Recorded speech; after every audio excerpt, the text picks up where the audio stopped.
Hello, today I'm doing a newborn assessment on a neonate, and I have already talked to the mother and introduced myself as the student nurse. I'm Jasmine, and I have already compared the name band of the babies with hers, with the numbers and everything to confirm that we have the right child. So I've already explained the procedure to the mother, so now let's get started.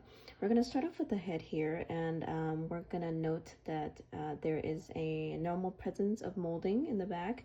We're going to note the anterior and posterior fontanelles, the spots where the bones haven't quite fused yet on the baby's head. We're going to see that there's some milia on the skin in general, just to assess the skin within the first 24 hours. It's okay for it to look pink, and it does, which is good. We could see signs of acrocyanosis as well. And Mongolian spots are also common to see. So back to the face here, noting some stork bites as well. We're going to look at the eyes. We're going to see that the baby is awake, the eyes are open, so the baby is in an active state. They're symmetrical and they're in line with the ears. We're going to test the recoil of the ears, and the recoil of both ears is present, and both ears are symmetrical, as well as the baby's hearing that was assessed. So now we're going to move on to the nose. We're going to note that both nares are patent, which can be assessed by holding down both, seeing if the baby can still breathe, etc. See if there's any blockage, which there isn't, and that's good. So we're going to test the rooting reflex. Stroke the baby's cheek. It's going to turn and try and suck on my finger. Stroke this way. It's going to turn and try and suck on my finger. I'm going to let it so we can test the both the sucking and rooting reflex both at once. And while sucking on my finger, I'm going to gently open the mouth and assess that I see Epstein pearls and teeth, and that the mouth is symmetrical and it looks to an appropriate size. We're going to look at the neck movement, which is good. The tone seems fair.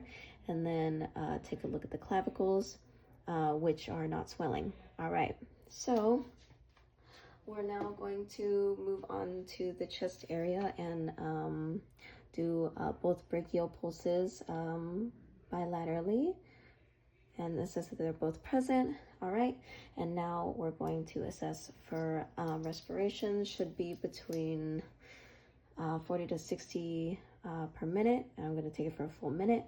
All right, I heard 48 respirations, and now we're going in back to get the respiratory rate, which should be between 110 and 160 beats per minute. So I'm going to take it at the brachial pulse, so I'm going to take it right here for a full minute.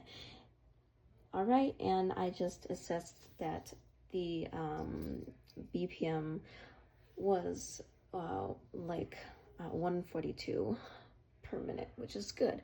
All right, so now we're gonna see both, I see 2 nipples, and they can be a little bit enlarged.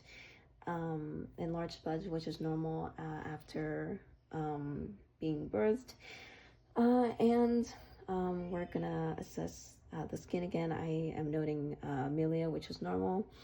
And then we can see that the umbilical cord is present, and we're gonna look for the 3 vessels. All right. Now we're gonna do some basic ROM for the arms. All right, and now we're going to do the grasping reflex. So I'm gonna stroke, it's gonna grasp, gonna stroke, it's gonna grasp. 5 fingers on each side to equal 10. We're noting the palmar folds. Okay, and then we just did ROM, so that's good. Okay, so now we're gonna move on to the abdomen. First, I'm gonna palpate the liver up here on the upper right side. We're going to auscultate the 4 quadrants for bowel sounds.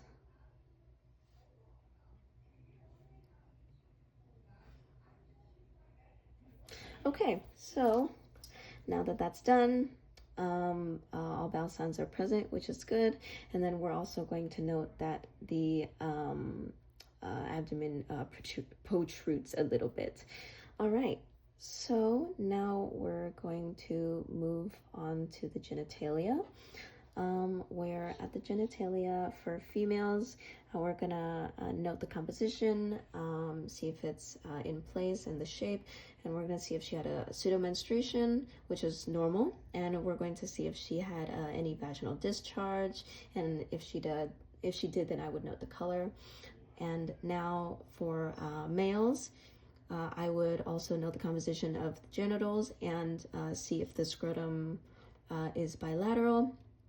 And for both genders, I would be taking femoral pulses, which would both be right here where the thigh and the trunk meet. So I would see that they are bilateral and present. Okay, now we're going to flip the baby over, and by doing this we can at the same time assess its tone and take a look at its spine. So we see that it's intact and that it's straight. We're assessing the skin on the back as well, if it's pink, if there's melia, any bruising, which is normal to see in a newborn. I would assess the presence of the anus right there. All right. And then now we're gonna turn the baby back over, and we're going to do Barlow's and Ortolani's test or sign. So Barlow's, we're going to push in the knees and then gently apply a little pressure on the knees while pushing the thighs into the midline. By doing this, we can see if the hip dislocates. We'll listen for any cracking, and I don't hear any. So now we can do Ortonelli's. We're going to keep the same bent maneuver, but we're going to widen the legs and press in. All right, I don't hear any clicking, so the hip doesn't seem displaced. I'm going to lift the baby up like this to do the stepping reflex, where if I put it down gently on a surface, it should naturally begin to step or act like it's stepping, which it did, and that is normal. Now we're gonna perform ROM for the legs, like this. And then bend in at the knees, like this. All right, and now we're going to do the plantar reflex and the Babinski reflex. Plantar, stroke the inside of the foot, it's gonna curl in. Same here, and then Babinski, stroke the side, it's gonna flex out. Stroke the side, flex out, right? Okay, so now, we're going to assess another reflex, which would be the Gallant reflex, where if we turn the head, the arm should stick out in the direction that the head is facing, and this arm should bend like this. And then we're going to do the other side. And then, all right, that looks good.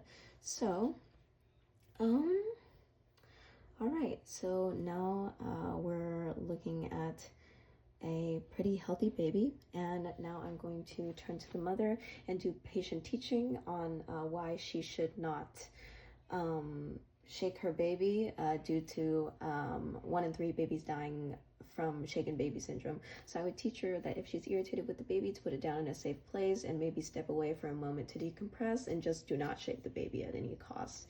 I'd ask her to teach it back, and then I would ask her if she needs anything, and then leave and go document if she does not. Okay,